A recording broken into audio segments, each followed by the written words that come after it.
ಅನಧಿಕೃತ ಬಡ್ಡಿ ವ್ಯವಹಾರ ನೀಲಣ್ಣವರೀಗ ಅರೆಸ್ಟ್ ಆಗಿದ್ದಾರೆ. ಶಿವಂ ಅಸೋಸಿಯೇಟ್ಸ್ ಮಾಲೀಕ ನೀಲಣ್ಣವರ್ ಬಂಧನ ಆಗಿದೆ. ಶಿವಂ ಅಸೋಸಿಯೇಟ್ಸ್ ಸಂಸ್ಥೆಯ ಮೇಲೆ ಪೊಲೀಸರ ದಾಳಿ. ಅನಧಿಕೃತ ಬಡ್ಡಿ ವ್ಯವಹಾರ, ನೀಲಣ್ಣವರ್ ಅರೆಸ್ಟ್. ಶಿವಂ ಅಸೋಸಿಯೇಟ್ಸ್ ಮಾಲೀಕ ನೀಲಣ್ಣವರ್ ಬಂಧನ. ಶಿವಂ ಅಸೋಸಿಯೇಟ್ಸ್ ಸಂಸ್ಥೆಯ ಮೇಲೆ ಪೊಲೀಸರು ದಾಳಿ ಮಾಡಿದ್ದಾರೆ. ಅನಧಿಕೃತ ಬಡ್ಡಿ ವ್ಯವಹಾರ ಆರೋಪದ ಮೇಲೆ ದಾಳಿಯನ್ನ ಮಾಡಲಾಗಿತ್ತು.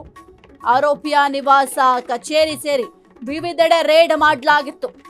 ಕೃಷ್ಣ ಎಂಬುವವರು ನೀಡಿದ ದೂರಿನ ಅನ್ವಯ ಎಫ್ಐಆರ್ ಕೂಡ ಆಗಿದೆ.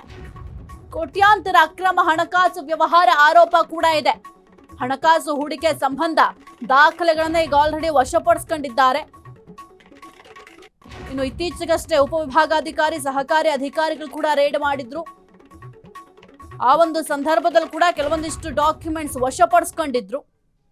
ಇನ್ನು ಹಣಕಾಸು ಹೂಡಿಕೆ ಸಂಬಂಧ ಎಲ್ಲಾ ಡಾಕ್ಯುಮೆಂಟ್ಸ್ಗಳನ್ನು ಕೂಡ ವಶಪಡಿಸಿಕೊಂಡಿದ್ದಾರೆ. ಇತ್ತೀಚೆಗೆ ನೀವು ಕೂಡ ಗಮನಿಸಿರಬಹುದು, ಸೋಷಿಯಲ್ ಮೀಡಿಯಾದಲ್ಲಿ ಒಂದು ಹವಾ ಜೋರಾಗಿತ್ತು. ದುಬಾರಿ ಕಾರ್ಗಳನ್ನ ಪ್ರದರ್ಶನ ಮಾಡ್ತಾ ಇದ್ರು. ಯಾರಿಗೂ ನಾನು ಹೆದರೋದಿಲ್ಲ, ನನ್ನ ಬಳಿ 15,000 ಬಾಂಡ್ಗಳಿದಾವೆ ಅಂತ ಕೂಡ ಹೇಳ್ಕೊಳ್ತಾ ಇದ್ರು. ಜೊತೆಗೆ ಬೇಕಾದ್ರೆ 2028ರ ಸಿಎಂ ಆಗಿ ನಾನು ತೋರಿಸ್ತೀನಿ ಅಂತ ಕೂಡ ಸವಾಲನ್ನ ಹಾಕ್ತಾ ಇದ್ರು. ಸದ್ಯಕ್ಕೆ ಶಿವಾನಂದ ನೀಲಣ್ಣವರೇನಿದ್ದಾರೆ ಅವರನ್ನು ಅರೆಸ್ಟ್ ಮಾಡಲಾಗಿದೆ. ಬೆಳಗಾವಿ APMC ಠಾಣೆ ಪೊಲೀಸರಿಂದ ಈ ಒಂದು ಕಾರ್ಯಾಚರಣೆಯನ್ನ ಮಾಡಲಾಗಿದೆ. ಜೊತೆಗೆ ಇತ್ತೀಚೆಗಷ್ಟು ಉಪವಿಭಾಗಾಧಿಕಾರಿ ಮತ್ತೆ ಸಹಕಾರಿ ಅಧಿಕಾರಿಗಳು ಕೂಡ ರೇಡನ್ನ ಮಾಡಿದ್ರು.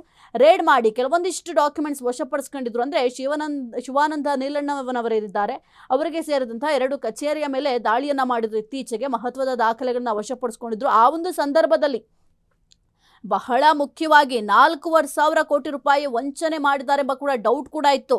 ಇದರ ಜೊತೆಗೆ 400 ಕೋಟಿ ಮೌಲ್ಯದ, ಅಂದ್ರೆ 400 ರೂಪಾಯಿ ಬೆಲೆ ಬಾಳುವಂಥ 400 ಕೋಟಿ ಬೆಲೆ ಬಾಳುವಂಥ ಒಂದು ಬಾಂಡ್ ಪೇಪರ್ಗಳು ಕೂಡ ಪತ್ತೆ ಆಗಿದೆ. ಆ ಎಲ್ಲ ಪೇಪರ್ಗಳೇನಿದ್ದಾವೆ ಅದೆಲ್ಲವನ್ನು ಕೂಡ ವಶಪಡಿಸ್ಕೊಂಡಿದ್ದಾರೆ.